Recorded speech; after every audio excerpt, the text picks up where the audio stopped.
Il est déjà 14h05. Je pense qu'on peut démarrer le webinaire et laisser les participants intégrer la salle petit à petit. Ce webinaire est aussi enregistré et partagé à la fin du salon RSE 2021. Donc, je passe la parole à Audrey qui va modérer ce webinaire.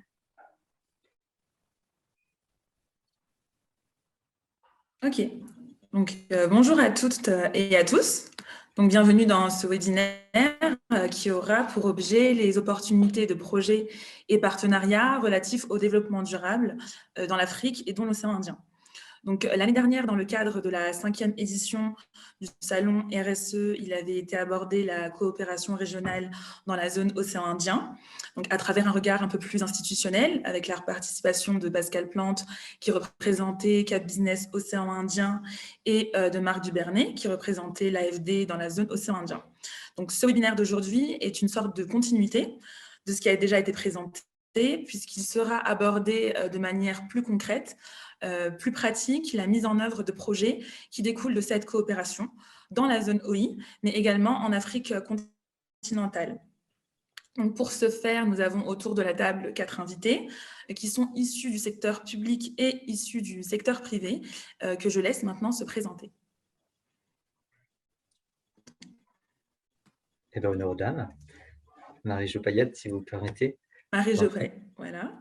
Alors, Marie-Jo Payette, je suis basée sur l'île de la Réunion et en effet, on développe des projets dans la zone océan Indien, très axés sur la valorisation des matières, des déchets, un peu tout type. Et en fait, c'est essayer d'emmener nos entreprises, en tous les cas, nous, dans notre périmètre, à des pratiques un petit peu plus sensibles à l'environnement, etc. Donc, voilà, et ça fait bien depuis 2007 pardon, que je suis dans la gestion des déchets en particulier. Merci Marie-Jo. Eric, à vous.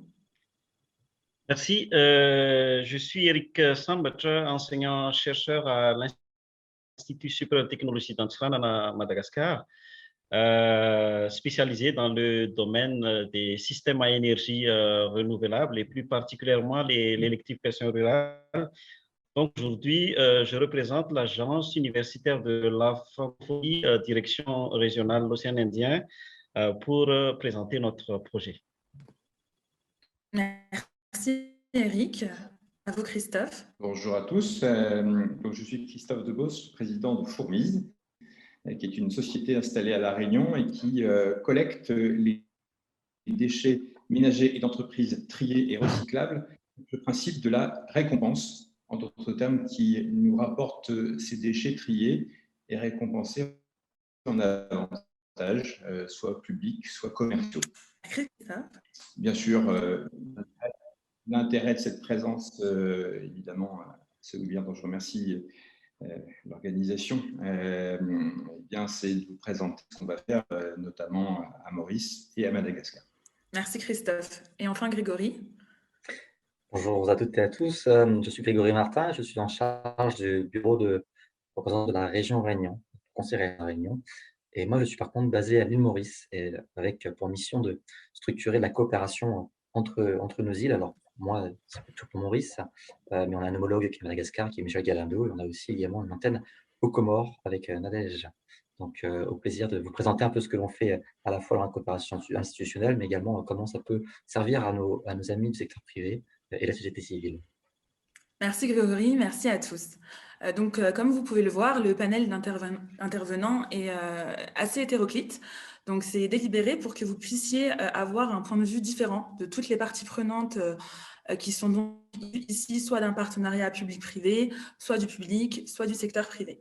Donc, on va commencer la présentation avec Eric Sambacha, qui va nous présenter un très beau projet qui illustre parfaitement la coopération régionale dans le domaine universitaire. Pardon.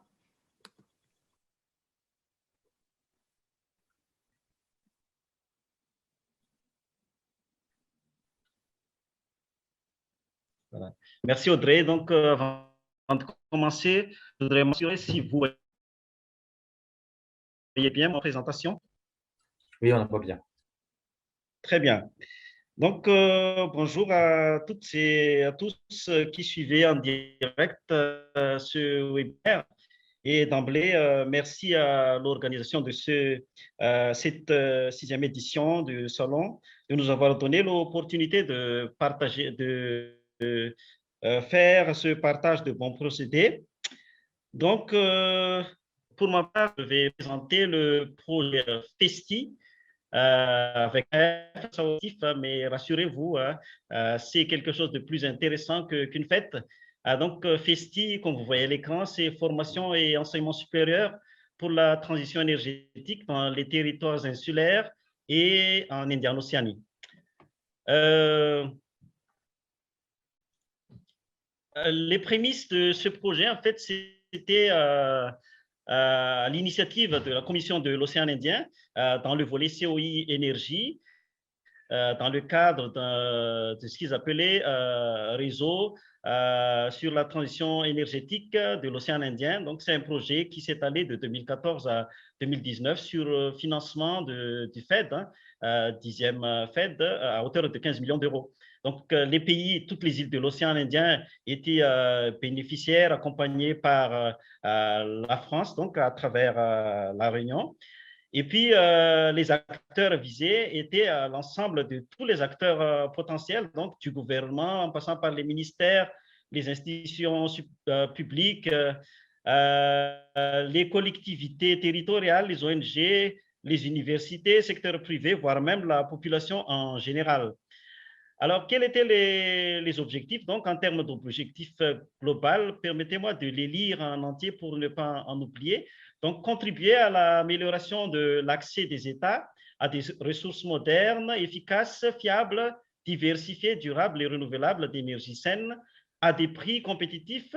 Et bien entendu, donc, c'est une contribution, une forte contribution au développement durable. L'objectif spécifique, c'était d'améliorer les conditions nécessaires pour le développement, l'investissement et la gestion durable de l'énergie renouvelable et l'augmentation de l'efficience de l'énergie à horizon 2030.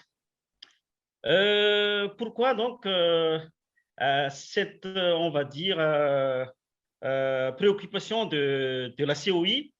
Tout simplement parce que les pays dans les îles sont similaires par rapport à leur insularité, leur vulnérabilité. Donc, on fait face tous à catastrophes naturelles comme les cyclones, etc., par exemple. Et d'où donc l'idée de voir, de viser des objectifs communs, par exemple, l'exploitation des ressources pour la naissance donc de l'idée de voir cette possibilité de coopération régionale sur les énergies renouvelables et l'efficacité énergétique. Donc, en tout court, c'est la transition énergétique.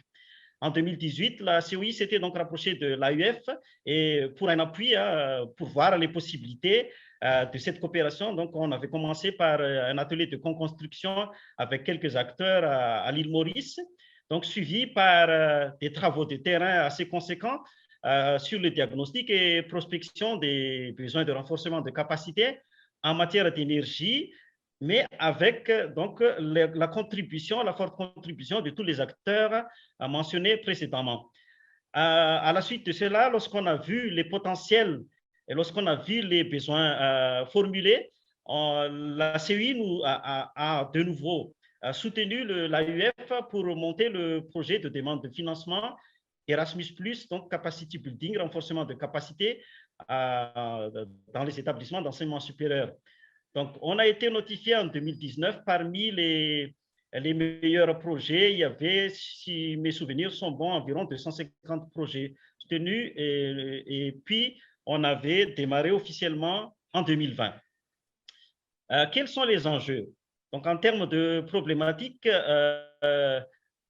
on ressent donc les dépendances en importation de combustible et l'exploitation du bois à Madagascar. Plus particulièrement, on est à plus encore de 75% d'exploitation du bois, plus de 60% à exploitation de sources de production d'énergie à sources fossiles Donc, cela engendre des graves répercussions sur le coût de l'énergie et l'empreinte carbone.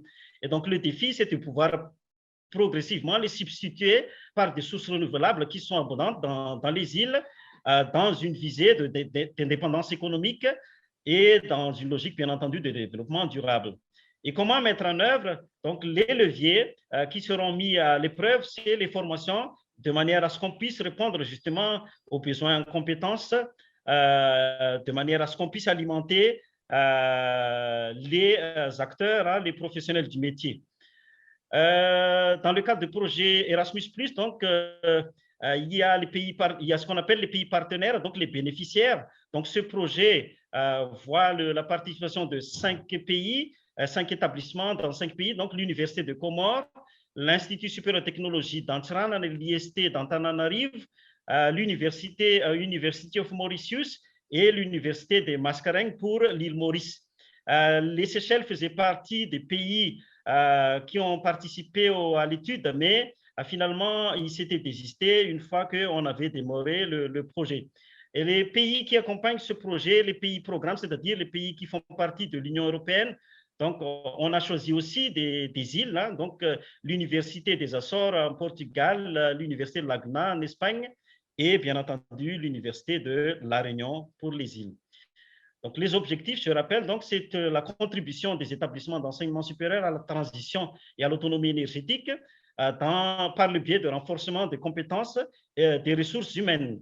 Les objectifs spécifiques, donc, on vise plus particulièrement à opérationnaliser un réseau d'enseignement supérieur, renforcer les formations existantes, voire en créer pour certains établissements, et puis finalement ancrer les acquis dans les tissus économiques et sociaux.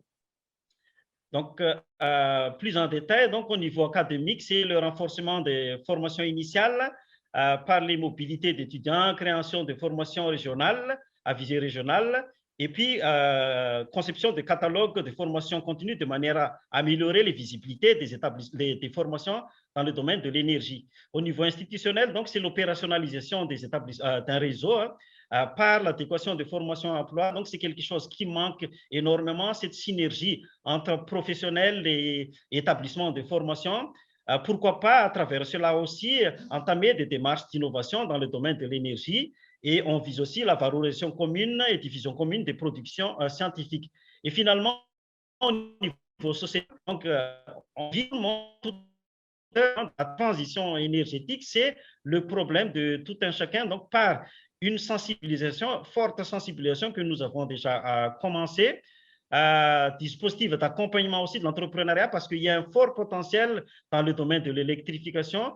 Un petit chiffre, donc, pour les pays du tiers-monde, actuellement, il y a encore 3 milliards de populations du monde rural qui ne bénéficient pas d'électricité. Donc, il y a vraiment un fort potentiel.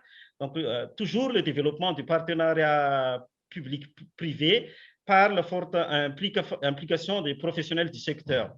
Voilà donc quelques chiffres du projet, hein, donc un réseau, j'en ai parlé, catalogue régional de formation continue, accompagnement à l'entrepreneuriat, donc 5 établissements d'enseignement supérieur bénéficiant de renforcement de capacité, 10 programmes de formation initiale actualisés et à visée régionale. Il y aura 40 mobilités enseignantes et une dizaine de mobilités étudiantes. Et puis, équipement des établissements bénéficiaires à hauteur de 45 000 € par établissement. Chaque établissement lead est à la tête d'un lot, d'un work package, mais bien entendu, tous les membres du consortium sont partie prenante de tous les lots de travaux. En termes de gouvernance, donc, il y a 4 composantes principales qui ont été mises en place. Et je tiens à spécifier plus particulièrement la démarche assurance qualité qui nous tient à cœur dans le cadre du projet, mais bien au-delà de ce projet aussi. Donc, en bref, voilà les quelques chiffres, mais le projet est donc piloté par l'Agence universitaire de la francophonie, Direction régionale Océan Indien. C'est un projet qui s'étale sur 3 ans, de 2020 à 2022, et qui se chiffre à un point moins de 1 million d'euros, donc par le consortium Erasmus+. L'AUF aussi a une part de contribution là-dedans, et bien entendu, les contributions propres des établissements d'enseignement supérieur membres du consortium. Les liens avec les objectifs du développement durable, qui est les points, on va dire, culminants du RSE, de ce projet. Et donc, bien entendu, il y a le numéro 4 qui est l'éducation de qualité, numéro 7, énergie propre et un coût abordable, numéro 17, les partenariats pour la réalisation des objectifs. Et nous, on se veut aussi être sensible à l'égalité hommes-femmes dans le cadre de ce projet. Donc, les autres objectifs, bien entendu, sont en lien, mais je n'ai cité que ceux qui sont en lien majeur des liens majeurs avec le projet. Où en est le projet? Donc, il se déroule assez bien, malgré les décalages à la suite de la situation d'urgence sanitaire qui continue de prévaloir actuellement. Mais ça ne nous a pas empêché d'avancer. C'est vrai qu'il y avait une période de flottement, mais ça a bien repris.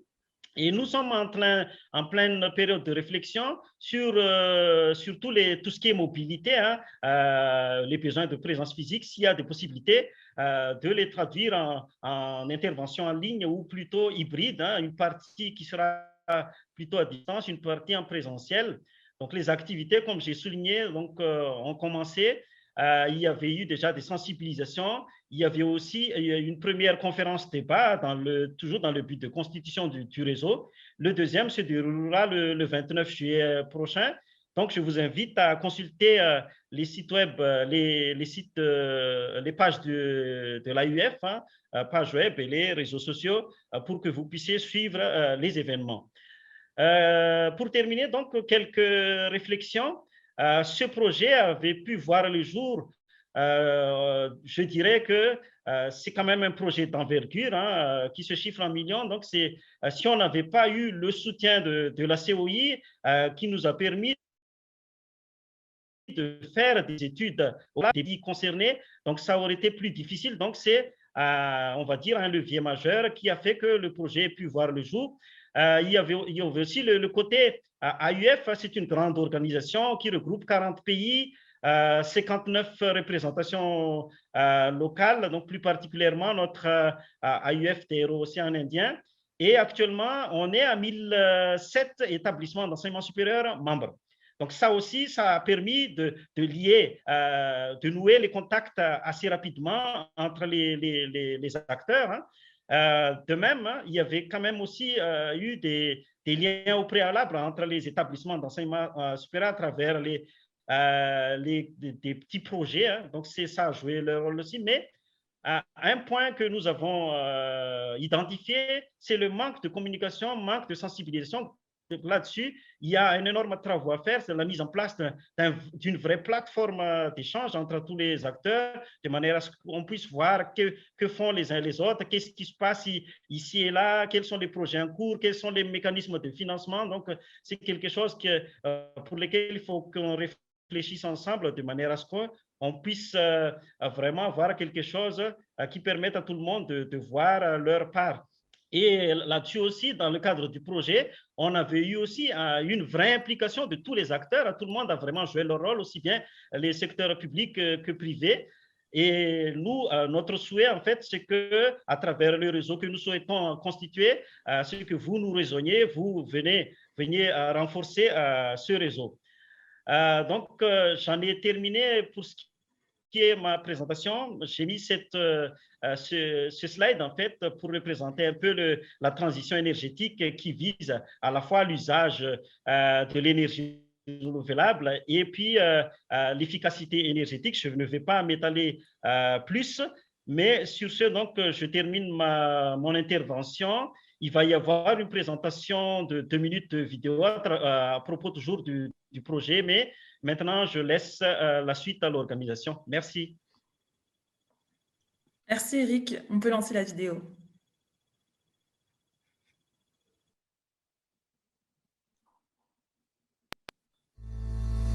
Les îles de l'océan Indien sont fortement dépendantes des énergies fossiles pour la production d'électricité.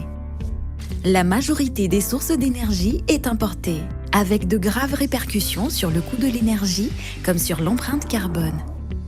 L'un des grands enjeux de ces pays est d'accéder à des sources d'énergie renouvelables qui permettraient d'augmenter leur indépendance économique dans une logique de développement durable. Afin de les accompagner vers la transition énergétique, la mise en œuvre conjuguée de plusieurs leviers est nécessaire. Mais la question de l'expertise et des compétences dans le domaine des énergies renouvelables et de l'efficacité énergétique reste au cœur de ce grand défi. C'est dans cette optique qu'a été conçu le projet Formation et enseignement supérieur pour la transition énergétique dans les territoires insulaires et en Indiane-Océanie. Mis en œuvre pour une durée de 3 ans, le projet FESTI ambitionne de permettre aux établissements d'enseignement supérieur de contribuer à la transition ainsi qu'à l'autonomie énergétique de 3 territoires insulaires de l'océan Indien.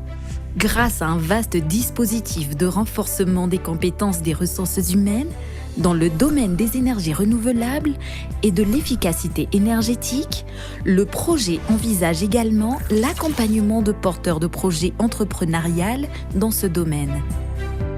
FESTI est une initiative née sous l'impulsion de la Commission de l'océan Indien et mobilise un réseau de partenaires académiques aux Comores, Madagascar, Maurice, ainsi que 3 universités européennes. Il est cofinancé par le programme Erasmus+ de l'Union européenne et coordonné par l'Agence universitaire de la francophonie en océan Indien.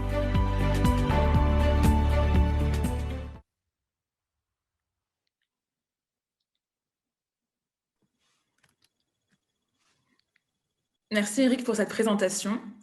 On ne dira jamais assez, la transition énergétique est nécessaire, notamment pour les territoires insulaires. J'espère que vous nous donnerez des informations sur la mise en place de FESTI et puis les retombées de ce beau projet. Nous allons maintenant nous tourner vers Grégory Martin, qui va nous présenter quelques projets dans des filières clés du développement durable à l'île Maurice. Le prisme particulier d'acteurs publics, puisqu'il représente une réunion basée à Maurice. Effectivement, voilà, merci pour cette occasion de partager ce que nous faisons dans la coopération. Je vous partage mon écran. Alors, je mets pour 30 secondes. Je pense que vous devez le voir maintenant. Est-ce le cas? Vous le voyez? Parfait. Oui, alors, on m'a demandé aujourd'hui de partager un peu ce que nous faisons, ce que La Réunion fait et Maurice, parce qu'aujourd'hui, comme vous l'avez compris, moi je travaille depuis Maurice, mais pour le compte de La Réunion, donc de la région Réunion, sur la construction de la coopération entre nos territoires. Et le rôle que l'on a aujourd'hui, il ne s'arrête pas uniquement sur l'institutionnel, il est également sur l'accompagnement des projets privés, sur la mise en relation de la société civile, sur l'accompagnement de missions ministérielles. On est en fait cette petite fourmi à la croisée des chemins qui font un peu bouger les choses avec nos petits bras. Et alors, on est soutenu par bien sûr la France, la région Réunion et par l'Union européenne à travers le programme Interreg. Alors, pour démarrer notre séquence aujourd'hui, je voulais juste dire que ces 2 territoires, Maurice et La Réunion, sont relativement proches. On a la chance de voir les îles quand il fait nuit, quand c'est dégagé, mais ça reste quand même, ça montre à quel point on peut être proche en termes de spécificité géographique. Mais c'est surtout proche différemment. C'est-à-dire qu'à Maurice, à La Réunion, pardon, on a 18 000 Mauriciens qui sont installés à La Réunion. Donc c'est une base importante de la diaspora. Et on a surtout de nombreux échanges. Il y a plus de 300 étudiants mauriciens à La Réunion. On a eu plus de 55 missions institutionnelles sur ces 5 dernières années. On a eu 25 missions mauriciennes à La Réunion et plus d'une trentaine de La Réunion Maurice. C'est très peu connu, mais c'est un fait. Ce rapprochement permet justement de structurer de plus en plus de projets de coopération. On a surtout un secteur privé qui est fort, un secteur privé qui se parle, et je sais que si ce secteur privé se parle aussi également avec Madagascar et avec les Comores, et ça aide beaucoup à faire caisse de résonance avec ce que l'on fait, nous, au niveau de l'institutionnel. Et puis, pour terminer, sur cette première partie des relations, il faut savoir que Maurice est le premier investisseur étranger à La Réunion. C'est quelque chose qui est récent, sur cette dernière décennie. On va dire que le job est fait, d'attirer de l'investissement des touristes. Et plus on aura ces échanges de capitaux entre nos îles et plus on rapprochera nos territoires. Et puis La Réunion, c'est surtout 326 000 voyageurs pour l'île Maurice, avec 130 000 touristes en direct. Et c'est une centaine d'entreprises réunionnaises à Maurice et plus d'une vingtaine mauriciennes à La Réunion. Voilà, la base elle est posée, le contexte est posé. On va se concentrer sur 3 sujets aujourd'hui, la transition énergétique, l'agriculture durable et l'économie circulaire. On fera aussi un petit aparté sur la biodiversité. Aujourd'hui, la transition énergétique, c'est une coopération qui est la plus aboutie entre nos 2 territoires. Elle a été appuyée dans un premier temps par une mission, je reviendrai dessus donc d'industriels, mais surtout par un accord entre nos 2 territoires, entre Maurice et la France par rapport à La Réunion, sur tout ce qui a été l'efficacité énergétique et de l'accompagnement à la transition énergétique. Cet accord signé en 2011 a fait son effet et aujourd'hui, Maurice a littéralement engagé sa transition énergétique. On n'est pas, alors on a 23,9% d'énergie renouvelable dans le mix électrique, avec un souhait fort de sortir du charbon à l'horizon 2030 et surtout d'atteindre 60% d'énergie renouvelable dans le mix électrique à partir de 2030. 35% du mix électrique devra être également décarboné en 2025. Donc ça vous montre un petit peu le potentiel qu'il y a sur le territoire. Alors, on a eu un appui fort de l'AFD sur justement le FEXT. Le FEXT, c'est un programme d'échange d'expertise, d'échange d'expérience entre Maurice et La Réunion, justement sur le domaine de la bioélectricité, de la biomasse.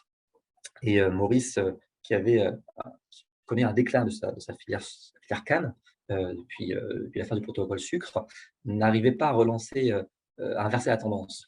Le fait est que sur Maurice, comme à La Réunion, la filière canne est un élément important pour la transition énergétique parce que la biomasse contribue à peu près à 85% des énergies renouvelables du mix électrique.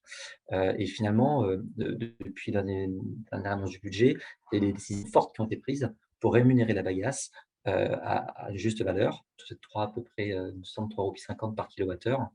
Et ça permet justement de sauver non seulement la filière canne, mais également la filière de biomasse. On voit alors que tout est très relié, filière canne, électricité, agriculture, biomasse. Et donc, au-delà de ça, il y a aussi comment appuyer une transition juste et équitable sur le territoire. C'est pour ça que l'AFD intervient pour appuyer la structuration de l'URA, qui est l'Utility Regulatory Authority. Comment avoir justement un régulateur qui va permettre de mettre un peu dans sifflet à la fin de la récréation, avec parfois des agences de gestion de l'énergie qui sont un peu trop dominantes et ramener un petit peu vers la décentralisation. Et au-delà de ça, donc, nous, au niveau de La Réunion, nous avons donc accompagné sur cette transition énergétique également toute une réflexion autour des constructions durables parce que la meilleure des énergies, c'est l'énergie que l'on ne consomme pas. Nos îles, nos territoires, nos îles comprenant aussi également Madagascar, ont un certain savoir dans la construction durable, dans le bâti biotropical, bioclimatique. Savoir que l'on a perdu, malheureusement, ces dernières années. Et nous, du côté de La Réunion, nous avons pris le pari de nous replonger un petit peu dans cette construction durable. Et c'est ainsi qu'on a, on a une coopération forte avec les Irois, qui est une école d'ingénieurs, en formation autour justement du bâti tropical, autour de transition écologique. Et donc, on a des discussions assez avancées sur le territoire mauricien pour comment engager cette révolution autour de la construction, qui aujourd'hui, on est sur des standards qui n'ont pas bougé sur ces 25 dernières années, par manque peut-être de volonté.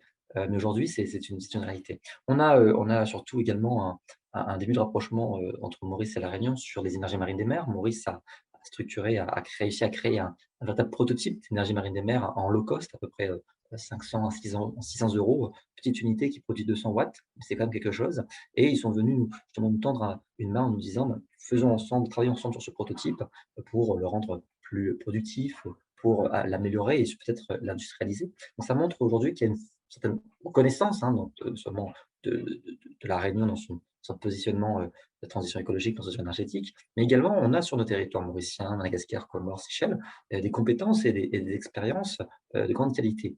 Et ça, comment mettre en place, en face, les bonnes personnes, c'est notre rôle de tous les jours.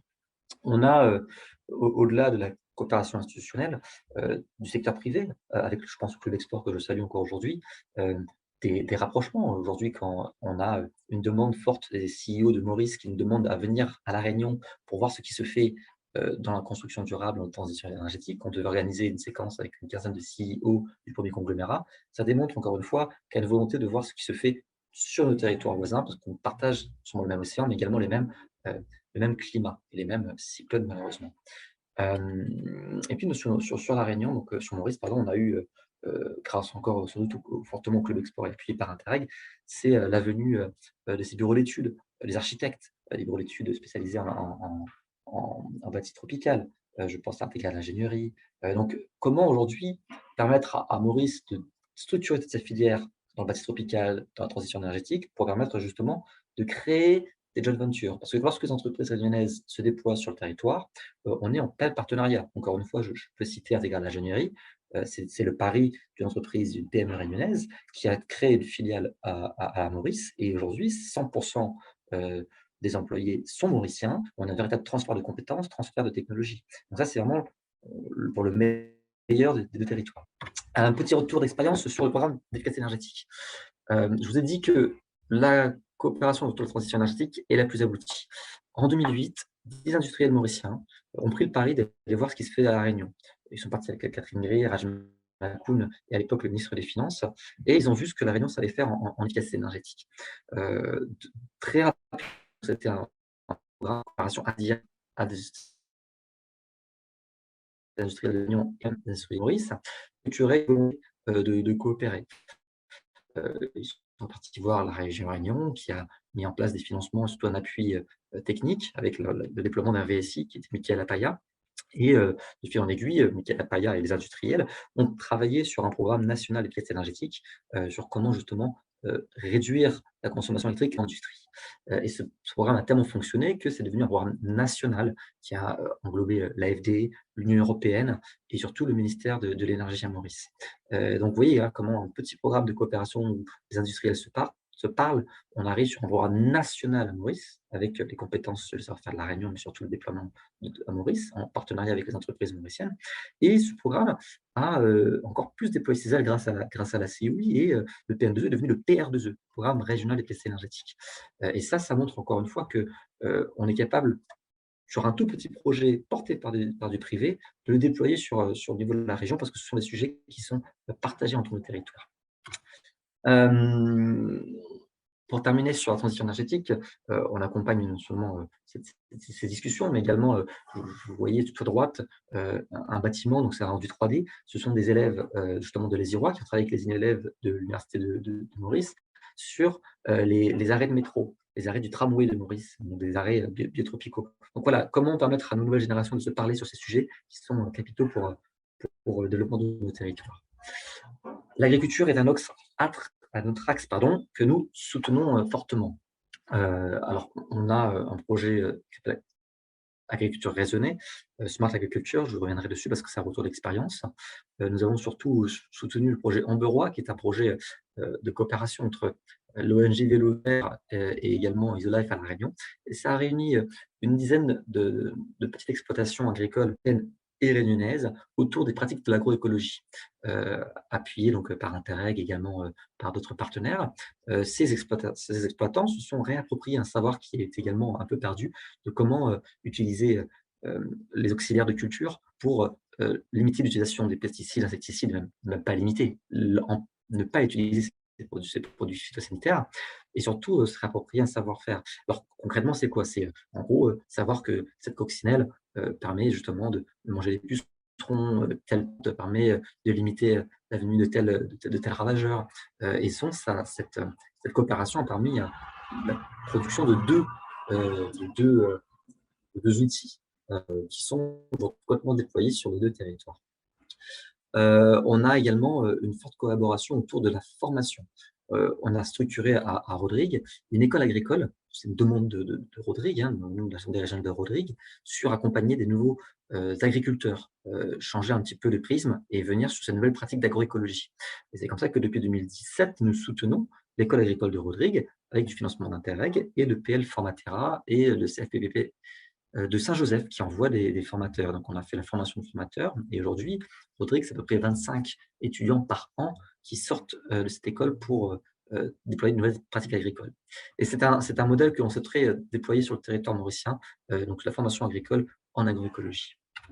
Ça, c'est un exemple de ce qui s'est fait sur la Réunion autour de l'agroécologie. C'était donc 10 exploitations à Maurice, que ce soit en La Réunion, qui ont échangé. On a surtout un opérateur que vous connaissez maintenant, c'est le CIRAD. Et on a la chance d'avoir le CIRAD et surtout le PRERAD, qui est calibré sous la CEI et qui permet justement à nos territoires de la zone océan Indien d'échanger sur le sujet de l'agriculture durable et de l'agriculture de demain. Le CIRAD, c'est un opérateur qui est, on va dire qu'il faut pleinement se saisir parce que, au-delà bien sûr de la coopération institutionnelle, ils ont énormément de publications, ils ont des chercheurs qui sont vraiment pour rendre pratique ce qui est étudié. Donc aujourd'hui, autour de l'agriculture durable, on a la chance d'avoir les opérateurs dans l'océan Indien qui peuvent répondre à nos enjeux. Et surtout, et ça c'est quelque chose qui m'a quand même frappé, c'est que maintenant, désormais, on est capable de savoir qu'est-ce que produit tel territoire. Que produit Maurice, que produit Madagascar, que produit La Réunion.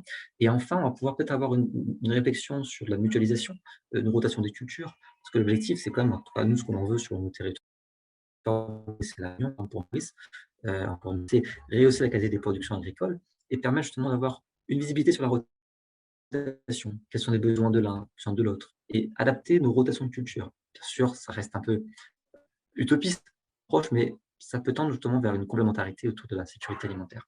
On n'oubliera pas l'importance et l'enjeu de Madagascar sur ce sujet. Dernier axe de l'économie circulaire, l'axe qui pour nous est un axe qui est en plein déploiement et qui a une forte capacité, avec 2 opérateurs de La Réunion très déployés, très impliqués, donc Calitropique, qui est un pôle de compétitivité de la bioéconomie, et Green, qui est l'engagement d'entreprise de La Réunion autour de la filière économie circulaire. On a eu à Maurice, pardon, la stratégie déchets est appuyée par l'AFD, avec justement la part belle au recyclage, au centre de compost, au centre de tri. Et nous, on intervient à un petit niveau plutôt technique. Et c'est comme ça que le ministre Ramano, le ministre de l'Environnement, est venu à La Réunion en janvier 2020 pour découvrir ce que l'on faisait sur la gestion des déchets, mais surtout sur l'économie circulaire. Et on a tout de suite positionné la filière REP, la responsabilité élargie du producteur, qui permet justement de ramener un petit peu de justice dans cette gestion des déchets. Et c'est un sujet qui a été repris pour la filière REP. Pour ceux qui ne connaissent pas, c'est je suis producteur de ce véhicule, je suis responsable de sa fin de vie et de sa revalorisation. Donc, j'ai son coût de vente, une éco-participation qui permettra justement de prendre en considération son démantèlement et sa revalorisation. Et ça, c'est quelque chose qui est intéressant parce que ce n'est pas porté par le public, mais porté par le privé, avec bien sûr la bienveillance et le cadrage un peu du public pour ne pas avoir de dérive. Et ce modèle-là est déployé donc, à La Réunion depuis une dizaine d'années par Green, justement, Christian Weber qui est à l'œuvre. Vous voyez que la filière REP à La Réunion en 2019 a permis de retraiter 64 000 tonnes de déchets. Donc, ce sont 64 000 tonnes qui ont été déviées de l'enfouissement traditionnel. Pour terminer sur l'économie circulaire, on a une forte coopération également autour du milieu industriel. C'est-à-dire comment permettre non seulement bien sûr de gérer nos déchets, mais comment produire pour ne pas avoir tous ces déchets. Donc, on a démarré, alors c'est l'AMM de Maurice, sont partis chercher un Calitropique sur justement mieux produire. Donc on a une formation autour de l'éco-conception. Excusez-moi. Maintenant, ce que je voulais juste terminer, donc sur la biodiversité, on a une forte coopération autour des cétacés, autour des tortues et surtout autour de la comment dire, pédagogie, comment mobiliser les élèves autour de la préservation de la biodiversité. Alors, je vous passe la prochaine étape. J'essaie d'accélérer un peu parce qu'on m'a rappelé à l'ordre. Je vais juste démarrer cette petite vidéo. Alors, est-ce que vous pouvez me dire si vous entendez bien le son dans le chat ou… Je regarde en même temps. Vous avez le son ou pas? Est-ce que vous avez eu le son sur cette vidéo? Malheureusement, je ne peux pas voir si vous m'écrivez. Si quelqu'un peut juste me répondre. Moi, je n'ai pas le son. Hein. Ok, eh ben, c'est pas grave. On va passer le son. On va passer sur… Paréo, financement, c'est permettre à nos îles, Maurice, Réunion, Madagascar, non, Maurice, Seychelles, Réunion, de travailler autour de la préservation des récifs et de nos lagons. Et aujourd'hui, on a pu former plus de 96 ambassadeurs sur les élèves, mais également en fait, de nous. Et pour terminer et répondre à la question, quel est le rôle des partenaires de la coopération? Concrètement, en fait, on est plutôt des catalyseurs. On est vraiment sur la mise en relation, vous permettre de rencontrer des partenaires à la fois privés, mais également publics, vous orienter sur vos choix, à la fois d'investir sur chaque territoire, hein. Si vous avez envie de vous développer sur l'île Maurice ou à La Réunion, ou à Madagascar, vous permettre justement d'avoir les meilleurs partenaires. Mais on a également, bien sûr, grâce à Interreg et l'Union européenne, on finance des projets de coopération. Et surtout, ça, ce qui est important à comprendre, c'est qu'on fait caisse de résonance public-privé. Lorsqu'on structure toute une filière, notamment de l'économie circulaire, on travaille à la fois avec le privé et à la fois avec le public. On permet surtout d'avoir une certaine cohésion. Nous, sur l'île Maurice, on a une équipe France, mais surtout une Team Europe. Team Europe, c'est ambassade de France, délégation européenne, l'AFD, la région Réunion et GIZ. Ça vous permet justement de ne pas d'avoir vraiment une complémentarité de tous les programmes. Et là, le plus important, je ne sais pas comment ça se passe sur ce territoire, c'est d'accompagner le dialogue. Comment est-ce qu'on accompagne le secteur privé, le secteur public, la société civile, à avoir une certaine réconciliation dans ces moments un peu compliqués et dire, bah, prenons notre destin, nous sommes juste des catalyseurs, financeurs et on appuie tous ces projets. Et pour terminer, petit clin d'œil, donc bien sûr à Silo Guerre, mais ça, surtout à nos industriels, parce que le secteur privé mauricien, réunionnais, malgache, séchellois, le secteur privé, ce sont eux qui portent vraiment la coopération. Nous ne sommes que des encadrants, on appuie, on facilite. Mais encore une fois, il est important que vous, population, société civile, secteur privé, preniez le lead dans vos décisions, dans vos coopérations. On sera toujours là pour vous accompagner avec grand plaisir. Et je vous remercie pour votre attention. On passera sur les questions et puis sur le mot de la fin plus tard. Merci à vous tous. Merci beaucoup Grégory pour cette présentation hein, qui donne un regard un peu panoramique sur les différents projets qui ont été faits, Interilles, et surtout comment ça se monte. Comment en tant qu'auteur de projet, que ce soit de la société civile ou autre, on peut faire et du coup expliquer son travail comme relais. Donc maintenant, nous passons au témoignage du secteur privé, témoignage de porteurs de projets qui ont été financés en partie grâce à des fonds FASEP. Donc ces fonds-là, rapidement, c'est un dispositif de soutien à l'internationalisation des entreprises françaises. Donc ça se traduit en subventions ou en une avance remboursable qui finance donc des études de faisabilité sur le projet ou la démonstration de technologies vertes et innovantes. Bon, il y a un site internet hein, qui récapitule un peu tout ça si vous êtes intéressé puisque c'est un fonds et donc il y a des conditions particulières. Donc le premier témoignage est celui de Marie-Josée Payette qui va donc nous présenter Utopio. Alors, je remets le son, je vais partager mon écran. Hop, voilà, j'espère que vous voyez tous bien. Donc, en effet, nous avons été lauréats en fin d'année dernière sur un projet FASEP Innovation Verte que nous avons proposé sur les Comores. Au départ, ça devait être Madagascar, et puis à Madagascar, ça n'a pas réagi suffisamment dans les temps, donc du coup, et les Comores, eux, du coup, ont sauté sur l'occasion. Donc, ce dossier concerne, on était donc dans la partie innovation verte, recyclage et valorisation et dans l'agissement du traitement des biodéchets. Donc, l'objectif pour nous, c'était de répondre à… Alors, c'est très marrant, enfin, c'est très marrant, non, mais ça rejoint ce qu'Éric disait tout à l'heure, en fait. C'était pour répondre à des enjeux du développement durable qui sont dans nos îles, dans nos problématiques, notamment de santé publique, sauvegarde de l'environnement et aussi la préservation de la biodiversité, puisque l'objectif, c'est de traiter, faire un démonstrateur, en fait, pour traiter une partie des déchets organiques qui, jusqu'à aujourd'hui, souvent dans ces îles-là, sont déversés dans la nature tous les ans. Et ça entraîne donc des problèmes de sanitaires, etc., etc. Et donc là, voilà, c'était pour proposer une réponse à cette problématique-là. Et vous verrez, la technologie qu'on a proposée, c'est une technologie pour le coup donc innovante. Enfin, c'est quelque chose qui existe, c'est de la microméthanisation, mais on va tirer parti de la totalité de l'intrant qu'on met, c'est-à-dire le biodéchet. Donc le biodéchet, pour mémoire ou pour information, c'est tout ce qui est reste de table, tout ce qui est épluchure de légumes, etc. Mais ça peut être aussi des feuilles, des herbes. Alors pas de bois par contre, parce que ça va plutôt dans la partie compostage. Mais voilà, c'est toutes ces matières fermentescibles en fait qui existent.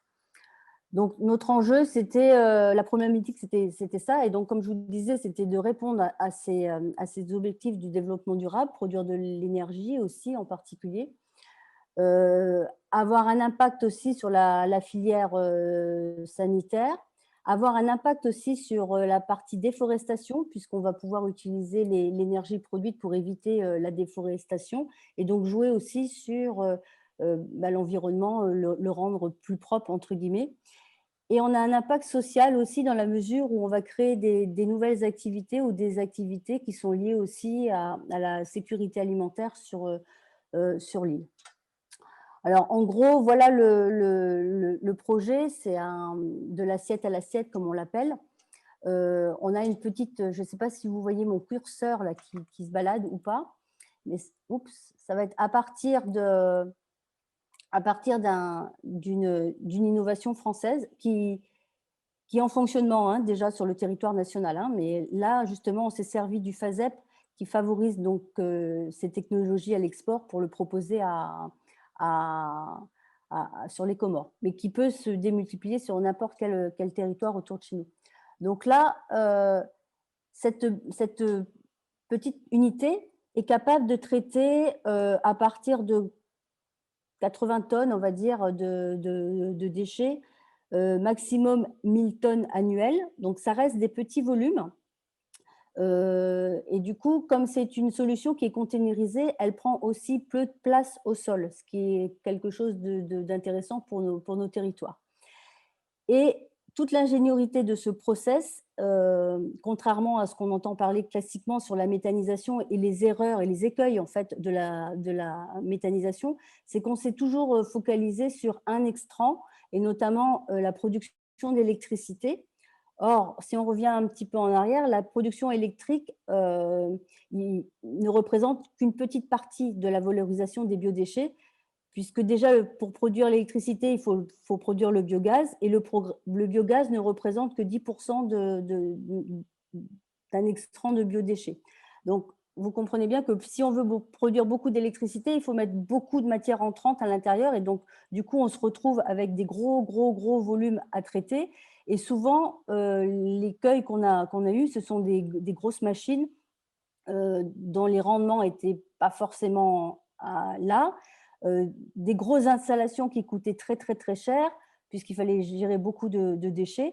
Et du coup, voilà, on n'optimisait pas les systèmes. Les deux ingénieurs qui ont inventé cette techno sont issus de ce monde-là industriel de gazification et méthanisation, et se sont vraiment rendus compte que ça n'avait vraiment pas de sens de faire des grosses machines qui finalement, au final, sortaient juste un extrant. Donc, eux se sont penchés en fait sur la séparation de l'eau et de la matière sèche dans le process. Donc, du coup, on peut sortir de l'eau industrielle qui représente à peu près 70% quand même du montant de la matière entrante, ce qui n'est pas rien. Et la problématique d'eau dans le monde et dans le futur, elle est aussi très importante. Alors, pour les Comores, c'était aussi quelque chose de très important puisqu'ils n'ont pas de ressources en eau directement. Et donc, l'idée, c'était de pouvoir aussi leur offrir de l'eau qu'on peut utiliser pour du nettoyage, pour de l'arrosage ou pour différentes activités comme ça. Ensuite, on a 15% de la matière qui peut être valorisée en compost directement avec un process à l'intérieur industriel que je vous montrerai après. Mais l'idée, c'est ça aussi, c'est de pouvoir sortir un compost qui est normé au sens de la norme internationale NFU 044, la 55, mais ce n'est pas tellement l'objet, c'est de pouvoir avoir un compost qui soit utilisable directement au lieu d'apporter des intrants chimiques sur le territoire. Et enfin, l'énergie qu'on récupère avec le biogaz. Donc, on a différentes manières de l'utiliser, ou directement en combustion, ou bien dans nos pays, si le volume est suffisamment intéressant, éventuellement, on peut le transformer en électricité, mais ce n'est pas notre priorité non plus, ou alors en gazole aussi, routier, etc. Aux Comores, ils ont choisi, en tous les cas, on a choisi de le valoriser directement, en le brûlant directement, pour faire de l'extraction des huiles essentielles, et ou pour faire du pain, et ou pour faire du séchage de plantes, etc., pour créer des nouvelles activités autour de leur matière. Donc voilà à peu près, voilà le projet, voilà enfin, l'objectif. Le petit plus, c'est que dans le projet FASEP, on est obligé d'avoir un club FASEP avec des entreprises du coup françaises aussi toujours, mais qui peuvent être intéressées par ce projet. Et donc là, on a inclus deux. On a inclus une société française qui s'appelle Apilab et qui fait de la biosurveillance de l'air avec les abeilles. Et donc, il nous est paru intéressant de lier la BioBeBox avec des ruches, d'une part pour assurer les populations sur les émissions éventuelles de méthane ou de gaz qui pouvaient s'échapper de cette machine, pour assurer les populations en leur disant les abeilles seront là pour être garantes en fait, de la biodiversité et de la non-pollution en fait, du système. Et en plus, les ruches vont pouvoir apporter de l'activité économique avec la production de miel qu'on va pouvoir vendre, ou l'activité d'autres produits liés à la cosmétique qui fait un lien du coup avec les huiles essentielles en bas qu'on va pouvoir gérer avec une énergie, on va dire, propre. Donc la BioBeBox, elle se présente comme ça. Là, c'est une toute petite qui est sur le marché de Gros à Bordeaux.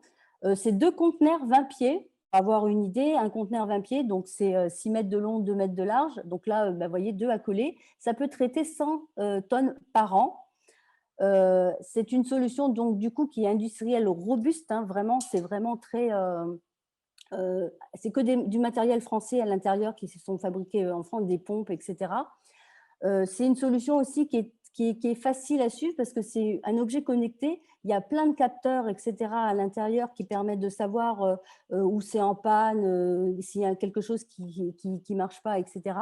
Et puis, comme c'est fermé aussi, on évite toute la gestion de toutes les nuisances olfactives et sonores qu'il peut y avoir autour du process.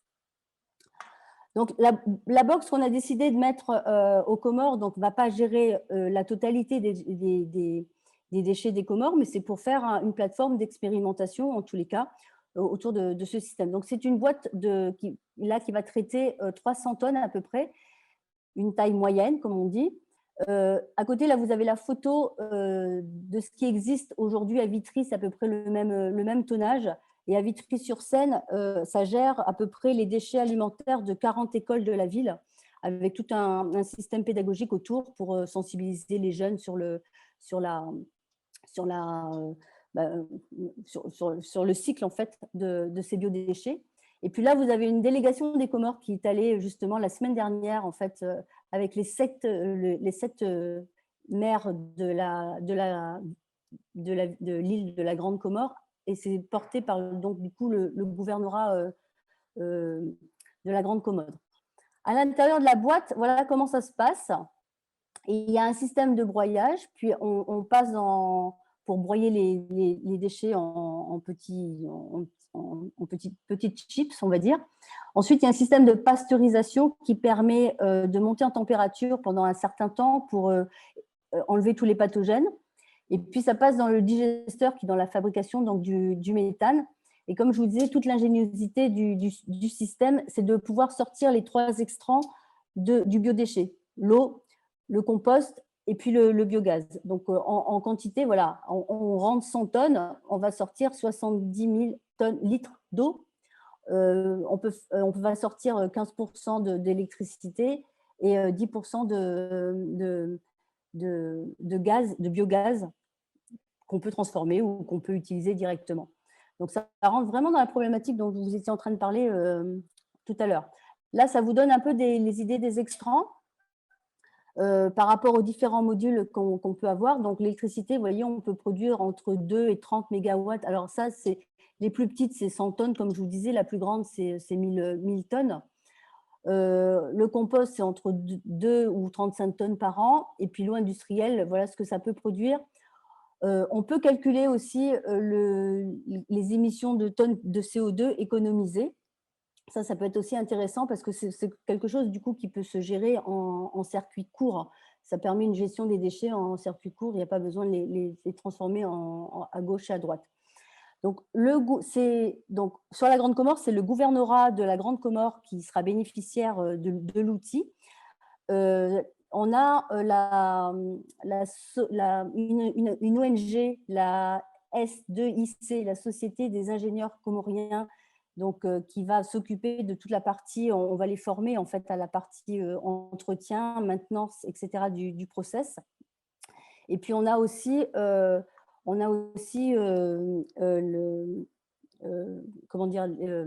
entreprise réunionnaise cette fois-ci qui va venir pour toute la partie gestion de l'eau, etc. Donc voilà le projet des Comores tel qu'on l'a dessiné. Donc l'eau, on a décidé de le valoriser avec de l'aquaponie. Encore une fois, ça c'est pour des raisons de sécurité alimentaire et faire de la production de poissons sur terre, ce qui sera une première aux Comores parce qu'il n'y a pas. Donc les problèmes auxquels on va être confrontés, c'est l'introduction de nouvelles espèces.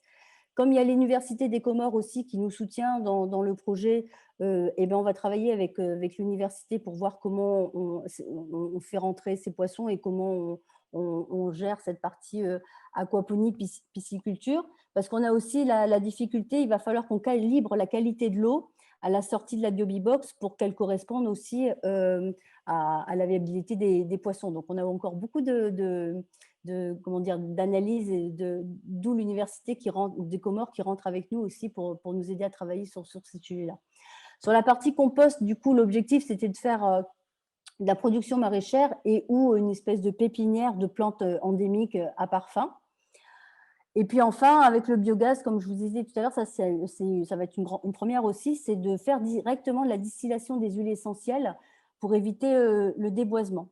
Et du coup, c'était très intéressant parce que on a Madagascar qui s'est réveillé, mais qui nous a dit, moi, ça m'intéresse beaucoup parce que je suis en train de vendre, enfin, on vend beaucoup d'huiles essentielles, notamment en Europe et en France. Et Cosmétique Valley a entendu parler du projet et est intéressé parce qu'il cherche des solutions d'extraction propre des huiles essentielles dans le futur. Parce que visiblement, il y aurait une problématique internationale, c'est que dans les 15 ans à venir, on ne sait pas trop, ils ne savent pas trop comment s'approvisionner en huile essentielle et à cause du déboisement, justement, que ça procure. Et du coup, ils cherchent des technologies vertes. Donc, l'objectif, peut-être, derrière, c'est de travailler sur, justement, l'extraction des huiles essentielles à partir de la BioBee-Box et en remettant les déchets issus de la distillation qui ne sont pas aujourd'hui valorisés dans cette machine qui pourra produire de l'eau, du compost et de l'énergie.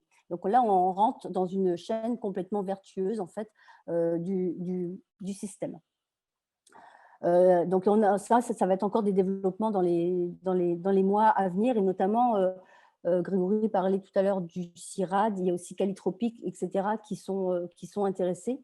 Sachant qu'à La Réunion, dans un premier temps, nous allons avoir un laboratoire qui va être la reproduction miniature de ce qui se passe dans la BioBee-Box, mais c'est un véritable laboratoire, ce qui va nous permettre en fait de faire des tests sur le pouvoir métabolique des matières pour pouvoir dimensionner au mieux ensuite après la box nécessaire aux installations. Voilà le projet quand même. Donc, comme je vous disais, le secteur apicole aussi, donc la biosurveillance des abeilles, de l'air par les abeilles et de la biodiversité pour mesurer si c'est polluant ou pas polluant et pouvoir mener les actions correctrices en la matière s'il y a besoin. Et puis, un système d'aquaponie. Donc là, vous avez les gens qui sont venus visiter les lieux. Donc, faire du poisson et faire des plantes au-dessus. Alors, ils sont en train de nous dire quelles sont les meilleures plantes qu'il faudra mettre. Est-ce que peut-être des salades, de la tomate, parce qu'ils utilisent aussi ça beaucoup, des brinjets aussi. Enfin, voilà, on est en train de travailler aussi avec eux pour cette partie-là.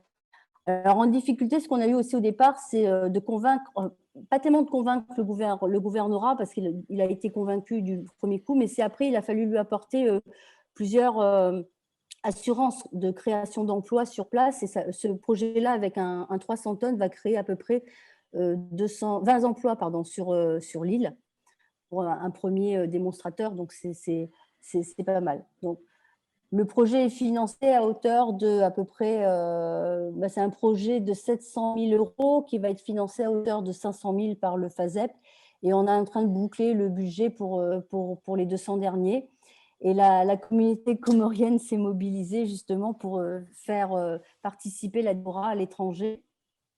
Et là, ils sont en train de voir s'ils ne font pas un concert avec leur star connue, là, je ne sais plus comment il s'appelle, pour voir si on peut récupérer des fonds aussi pour finir de boucler le projet. Donc voilà, l'objectif, comme je vous disais, c'était vraiment de faire un lieu pédagogique, en tous les cas, reproductible sur tout le territoire comorien, mais voire même au-delà, parce que ce sont des problématiques qu'on rencontre beaucoup dans nos îles autour de nous. Et vraiment, le jeu en vaut la chandelle, quoi.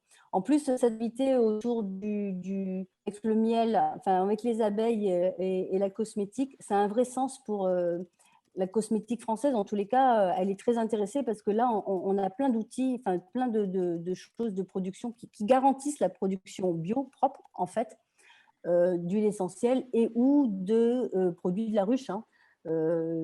Parce que à la ruche, il y a le miel, il y a plein d'autres produits en fait qui peuvent servir à la fois pour la cosmétologie, pour la médecine aussi, etc., etc. Donc voilà, le projet est développé. Donc une solution de microméthanisation qui est adaptée au territoire insulaire pour le coup par rapport à nos types de gisements qui sont souvent petits. Et ça évite aussi donc, de les trimballer à gauche, à droite sur un gros site. Ça répond à la valorisation des déchets, enfin, d'un certain type de déchets. Cela, ce sont les déchets organiques. Ça permet aussi l'amélioration du cadre de vie dans lequel les gens vont vivre par rapport justement aux nuisances olfactives que le pourrissement aujourd'hui produisent de ces matières. On répond aussi quelque part à une problématique de sécurité alimentaire en se focalisant sur la création de choses propres à manger. On répond aussi on va tester ça, l'extraction propre des essences endémiques. Et puis, on participe à la préservation de la biodiversité, notamment avec la fabrication d'eau industrielle qu'on va pouvoir réutiliser. Et puis, la préservation des forêts en essayant de limiter le déboisement pour faire de la cuisine ou pour chauffer ou pour voilà. Donc, voilà le projet FASEP que nous avons gagné en fin d'année et qui est complètement complémentaire avec le projet de Christophe va vous présenter tout à l'heure parce que nous, on a la solution à la gestion du déchet. Et on n'a pas trop encore la partie, là, on est en train de travailler sur la partie en amont, la collecte de ces déchets, comment on les amène sur le territoire, sur la machine. Sachant que là, on est vraiment donc sur du biodéchet, donc on sait vraiment ce dont on a besoin. C'est vraiment on a prévu de collecter donc une partie des déchets de la ville de Moroni, notamment tout ce qui est autour des marchés forains. Là, on trouve beaucoup de matières organiques qui sont jetées comme ça et qui sont à même sur le territoire. Merci donc voilà beaucoup, le projet Marie-Josée. Merci beaucoup pour cette présentation. Et du coup, on amène toutes les personnes intéressées à regarder aussi votre site internet qui explique tout ça et qui est très bien fait. Et on va présenter du coup la méthode, le projet qui est un peu complémentaire du coup de Christophe Debousse, Fourmise. Donc c'est à vous, Christophe.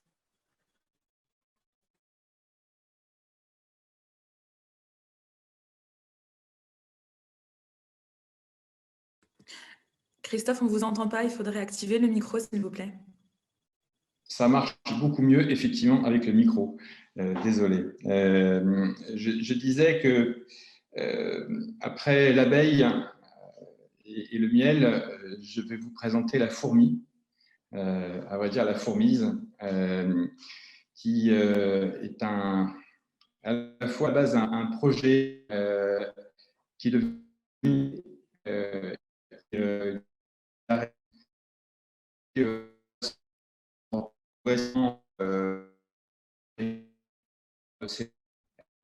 et aussi en France métropolitaine, puisque nous venons d'ouvrir une agence à Rouen, en Normandie. Donc, Fourmise, en fait, avant de vous présenter ce que c'est surtout le biomimétisme des fourmis.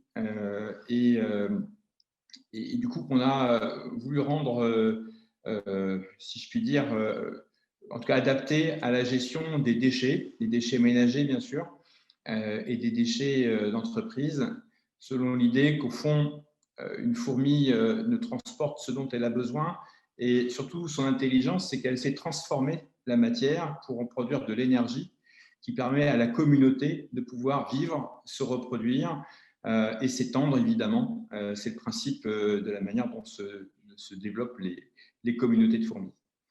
Donc, Fourmise est donc une société qui a été créée en 2016, créée principalement en Occitanie, et qui a promu assez rapidement dans l'histoire de son développement le principe de la gratification du geste de tri, considérant au fond la manière dont on peut imaginer que trier ses déchets doit être naturel parce qu'on est un éco-citoyen, au fond, rencontre un obstacle majeur qui est au fond ce qu'on appelle la théorie des besoins. Alors, je ne vais pas faire un cours, bien sûr, de management, mais un théoricien du management qui s'appelait Maslow, dans les années 50, indiquait qu'au fond, à travers la pyramide qui illustrait son propos, eh bien, avant d'avoir des besoins de type estime de soi ou reconnaissance, il fallait déjà commencer par répondre à un premier besoin, qui est bien entendu d'avoir de quoi manger, de quoi s'abriter, et ensuite d'être en sécurité. Et qu'au fond, on s'est dit que, alors en France, 50% des gens trient leurs déchets, mais dans les pays émergents, dans les pays très pauvres, on ne trie pas ces déchets. Et qu'au fond, en ayant fait un rapide tour de différentes réalités internationales, le fondateur que je suis a considéré qu'au fond, le tri des déchets était une fonction du niveau de revenu. Plus on gagne, plus on trie, moins on gagne, moins on trie. Et donc, du coup, ce qu'il fallait, c'était mettre en place un principe vertueux selon lequel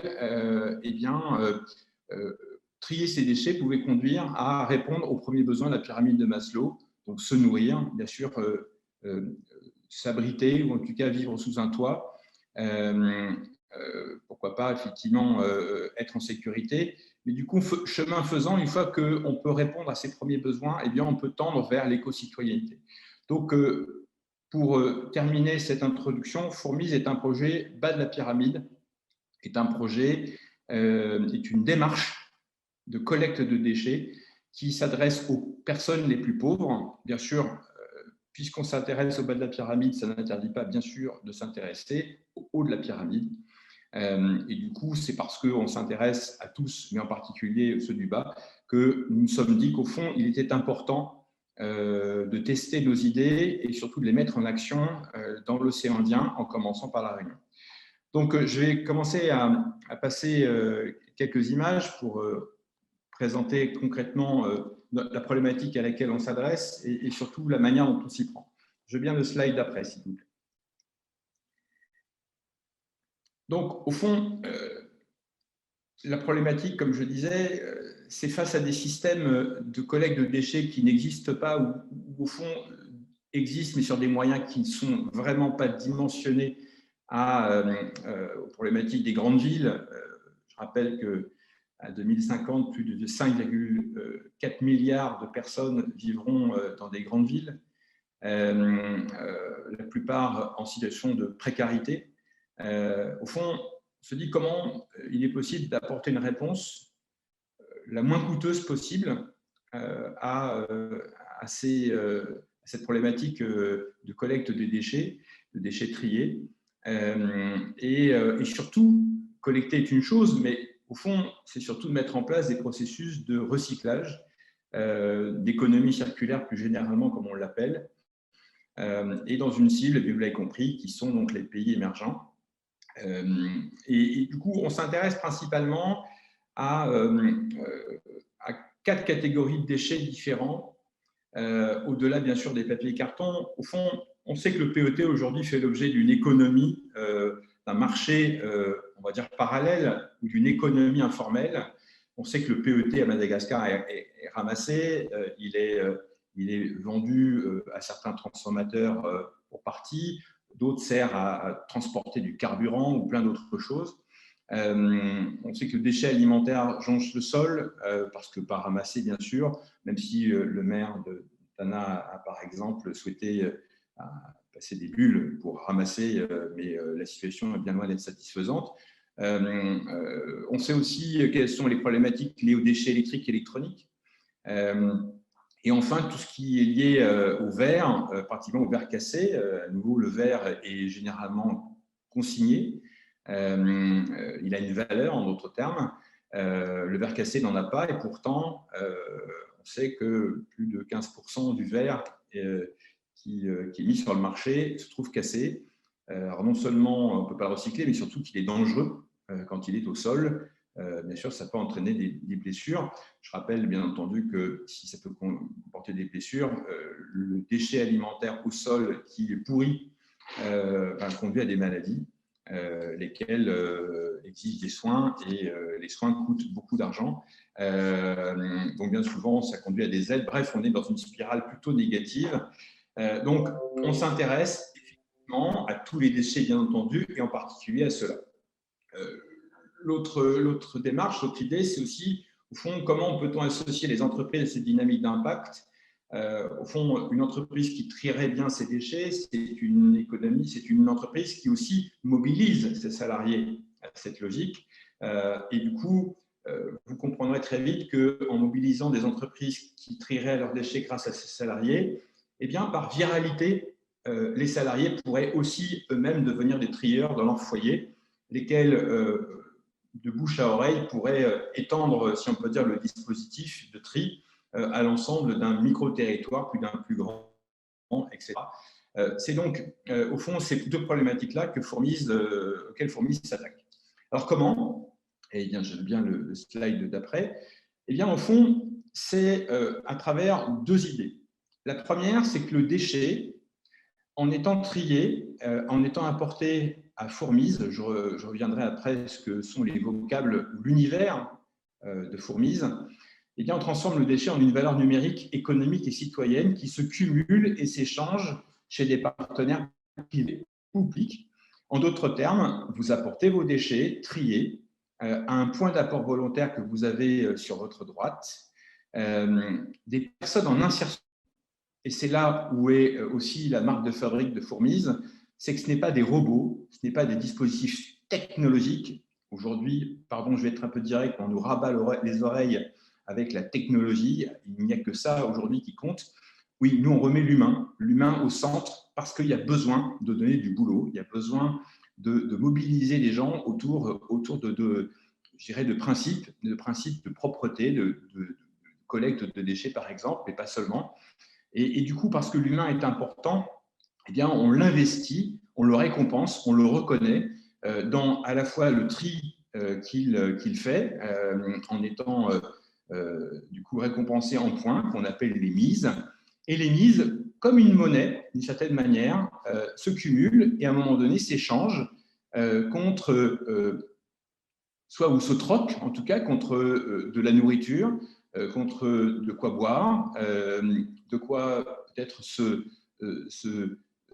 soigner ou simplement se laver. Bref, concourt en tout cas évidemment à une amélioration de la qualité de vie. C'est du pouvoir d'achat en certaine manière. Tout ceci n'existe que parce que nous avons mis en place un outil digital qui permet, comme un compte en banque, de pouvoir, comme Orange Bank ou n'importe quelle autre solution digitale, de cumuler ces mises des partenaires. Le deuxième pilier de notre concept, c'est un point d'apport volontaire qu'on peut appeler une déchetterie urbaine ou d'entreprise, parce qu'on peut aussi bien installer ce type d'équipement qui est autonome en énergie parce que muni de panneaux photovoltaïques, sur n'importe quel site d'entreprise et faire en sorte que les salariés puissent apporter leurs déchets, par exemple. Bien entendu, je disais, l'humain est au centre de notre préoccupation et donc nous formons des jeunes qui, eux, vont vérifier la qualité du tri pour ensuite, effectivement, pouvoir les remplir les contenants prévus à cet effet dans la fourmilière, lesquels vont être évacués chez des partenaires recycleurs ou acteurs du réemploi sur les territoires sur lesquels nous nous implantons. On peut imaginer collecter jusqu'à 13 flux différents. C'est ce que nous faisons par exemple sur ce point d'apport qui se trouve à la Possession à La Réunion. Je veux bien effectivement le slide suivant. Au fond, comme je vous l'ai dit, rien ne servirait de collecter si on n'en faisait pas quelque chose. Et donc, on a imaginé une boucle vertueuse qu'on appelle une boucle environnementale et territoriale qui consiste d'abord à créer des filières de tri. Le gros problème que l'on constate, et du coup, on a créé un macaron qui va faire progressivement son apparition sur des emballages et qui va permettre de flécher l'emballage grâce au geste de tri à la fourmisière de proximité. La fourmisière, c'est le nom qu'on donne à ce point d'apport volontaire dont je parlais tout à l'heure. Eh bien, une fois que des macarons sont mis sur les emballages ou sur les produits qu'on peut ramener, bien sûr, on les amène à la fourmisière, lesquels devient, et c'est là où je fais la connexion avec le projet présenté par Marie-Jo, eh bien, si on amène par exemple des biodéchets triés, eh bien, on peut valoriser localement ces biodéchets, lesquels vont donner du coup du pouvoir d'achat, d'une certaine manière, et du coup promouvoir l'économie locale, laquelle va produire des déchets, et ces déchets faisant l'objet d'un macaron et d'une traçabilité, permettront à nouveau d'arriver à cette fameuse boucle environnementale et territoriale. On l'appelle aussi l'économie circulaire d'un point de vue général. En tout cas, c'est la vision que nous souhaitons développer sur les territoires à l'aide de nos macarons, du point d'apport volontaire et des partenariats avec les acteurs économiques ou publics locaux. Je viens à la slide d'après. Si on fait un bilan, alors les choses ont un peu évolué depuis, mais au 14 juin, on avait trois fourmisières, donc 3 points d'apport volontaire à La Réunion. On a collecté 100 tonnes de déchets en 18 mois, avec moins de 5 erreurs de tri constatées. Quelques chiffres additionnels. 25% des personnes qui apportent leurs déchets ne triaient pas avant. Et 60% des personnes qui apportent sont issues de quartiers prioritaires de la ville, en tout cas de quartiers qui sont plutôt précaires. Donc c'est plutôt effectivement un bon signe envoyé que Fourmise vient répondre en tout cas à cette logique d'amélioration de la performance de tri là où il y a des problèmes de tri. On est une équipe de 11 personnes, on travaille avec 43 partenaires commerciaux qui échangent les mises tous les jours. C'est à la fois la grande distribution, mais c'est aussi plein de commerces de proximité situés à moins de 2 km du point d'apport. On collecte bien sûr les déchets dans des entreprises. On a des partenariats avec des recycleurs ou des associations d'économie sociale et solidaire.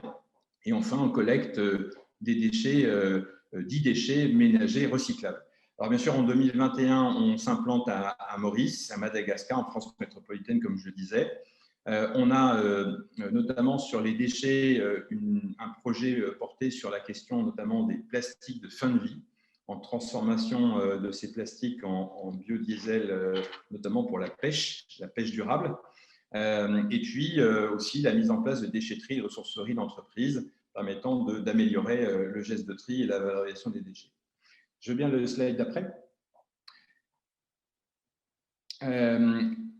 Pour résumer ce que nous faisons, eh bien, un peu à l'image de ce qui était présenté en tout premier lieu, oui, Fourmise est une entreprise d'impact, en tout cas qui cherche à développer les impacts sur son territoire.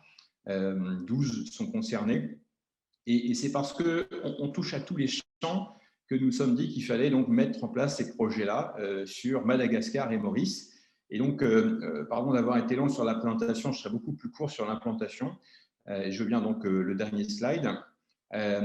Sur Maurice et Madagascar, sur Maurice, grâce au FASEP, on va donc installer 3 points d'apport volontaire, sur Port-Louis notamment, et le nord de Port-Louis. Et ceci donc est prévu pour le dernier trimestre de l'année 2021. Et on met en place à Madagascar aussi, sur Tama, 3 points d'apport volontaire prévus fin 2021, début 2022. Et on a aujourd'hui à Madagascar un VIE qui est installé sur place et qui aujourd'hui s'occupe de développer l'implantation avec des partenaires industriels, des partenaires de la distribution et surtout des partenaires, disons, industriels dans le milieu du recyclage, en sachant que ce qu'on souhaite surtout, c'est apporter des déchetteries à l'industrie de transformation locale. On lutte un peu contre la logique, bien sûr, d'exportation de la matière dans d'autres pays. Donc, les projets sont sur ces 2 territoires. Et comme vous l'avez compris, ce projet n'existe que s'il a des partenaires pour recycler. Donc, je fais un appel, si je puis dire, au peuple, et en tout cas à vous en ligne, de savoir si vous avez bien entendu un intérêt pour transformer de la matière. On peut discuter ensemble d'une collaboration. Vous êtes dans la distribution, vous êtes producteur de produits, vous nous intéressez aussi, des partenariats sont tout à fait imaginables. Et enfin, vous avez l'envie d'avoir votre fourmisière à proximité de chez vous, quel que soit le lieu ou le pays dans lequel vous vous trouvez. Évidemment, nous sommes intéressés pour discuter avec vous. Vous l'avez compris, l'océan Indien est pour nous à la fois une aire de test, de pilote, d'installation de pilotes, mais aussi une terre de développement. Voilà, je vous remercie de votre attention et je répondrai à vos questions, bien entendu, avec grand plaisir. Merci beaucoup, Christophe. Merci à tous les intervenants. Pour respecter le timing, je vais demander à chacun le mot de la fin, le message qu'il souhaite passer. On a un panel assez, on a une audience assez hétéroclite aussi. Donc voilà, si c'est des porteurs de projets qui nous écoutent ou juste des chercheurs ou autres, qu'est-ce que vous aimeriez faire passer comme message? Donc on va commencer par Eric Sandwich. Le mot de la fin. Ok, merci Audrey. Donc, je vais faire très simple. Hein. Donc, on est réputé pour beaucoup de réunions, beaucoup de séminaires, beaucoup de projets sur table. Mais, comment dire, à l'image de ce qui a été fait récemment, c'est-à-dire la signature de conventions en partenariat public-privé sur la distribution gratuite de bouteilles de gaz à butane ou réduction du coût, etc. Il nous faut beaucoup d'actions comme ça. Et donc, moi, j'invite tout un chacun à s'engager davantage et justement alimenter cette plateforme d'échange que nous aurons à mettre en place ensemble. Et venez rejoindre notre réseau, renforcer le réseau. Voilà, merci. Merci Eric. Grégory, le mot de la fin. Le seul mot de la fin, pour faire très simple, c'est de se dire que dans ces moments qui sont compliqués pour tout le monde, comment nos petits territoires de la zone océan Indien puissent déjà continuer à avancer. Et ben, la solution, elle sera simple, ce sera vraiment par de la coopération. Et cette coopération, elle est à la fois institutionnelle, entre institutions, mais aussi entre les secteurs privés. Donc, plus on s'appuiera sur les compétences des uns et des autres, plus on arrivera à avancer. Et surtout, cette fenêtre d'opportunité, aujourd'hui, elle est grande ouverte entre les discussions que l'on a, mais également le soutien que l'on a de nos bailleurs de fonds, de l'Union européenne, la France, je pense aussi aux Nations unies et bien d'autres. Donc, prenez le pari de la coopération, j'ai envie de dire, et appuyez vous les uns sur les autres. Merci Grégory. Marie-Josée. Non, mais je crois aussi pareil. Hein. Je crois qu'on a plein de beaux projets pour toute la zone océan Indien là. Et c'est vrai, moi avec Christophe, en tous les cas, je pense on est vraiment complémentaires. Il y a la partie collecte et nous, on a la partie solution derrière. Donc aussi, voilà, les acteurs privés peuvent se regrouper ensemble pour créer encore plus gros, quoi. Des choses plus intéressantes encore. Tout à fait. Voilà. Christophe.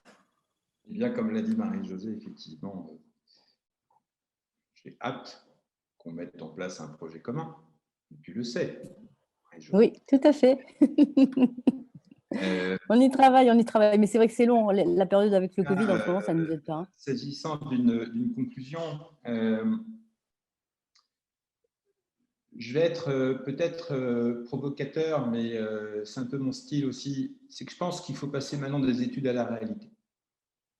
Et je pense qu'on a passé des décennies à faire des études, à vouloir concevoir des choses sans que des réalités naissent. Je pense que le temps de la réalité est venu. On ne peut pas tenir un discours sur le climat d'un côté et puis de l'autre, continuer à faire des études. Alors, je n'ai aucune, bien sûr, ce n'était pas un propos ni méchant, ni critique. Simplement, c'est qu'on ne peut pas avoir un double discours et du coup, je pense que le temps de l'action est venu.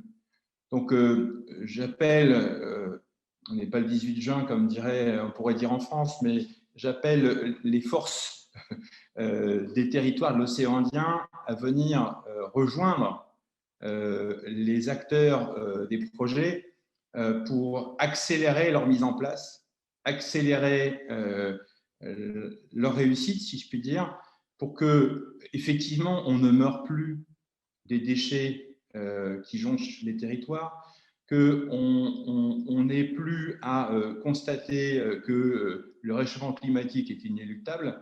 Enfin, voilà, c'est maintenant que ça se passe, c'est maintenant qu'il faut agir.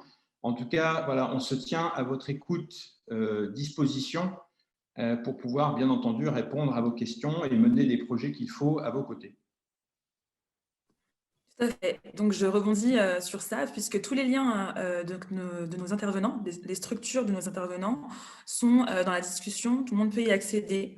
Donc, n'hésitez pas, hein, ils sont à votre disposition s'il y a besoin. Donc, leur site internet. Et puis, vous pouvez aussi contacter directement BuyerWay sur le site internet, leurs réseaux sociaux, si vous avez d'autres demandes, si ça vous a plu, si c'est juste pour savoir un peu plus de leur témoignage et autres. Donc, je remercie vraiment chaleureusement tous les intervenants qui ont accepté de témoigner, de donner suite au webinaire qui avait déjà eu lieu l'année dernière. Et donc, on espère que ça a donné des idées ou que ça a poussé les gens à oser, à prendre des risques et à passer à l'action. Voilà, donc ce webinaire est terminé. Pardon, excusez-moi Audrey, j'aimerais prendre la parole. Oui, excusez-moi. Excusez-moi, c'est au nom de l'organisateur du salon RSE que j'aimerais bien remercier tous les participants, vous les panélistes et aussi toi Audrey qui a animé ce webinaire très enrichissant. On a enregistré la session et on va vous donner le replay de ce vidéo. On va partager aussi cette vidéo dans la plateforme. Donc, je vais vous inviter à visiter la plateforme du Salon RSE 2021. Je vous transmets le lien dans la discussion instantanée. C'est le lien de la plateforme où vous verrez tous les partenaires et tous les engagés à cette 6e édition du Salon RSE. Donc, en guise de souvenir, j'aimerais bien vous inviter à ouvrir toutes vos caméras et on va faire une photo de groupe. Donc, est-ce que les autres participants peuvent ouvrir leur caméra Merci, Madame Farr. Amira.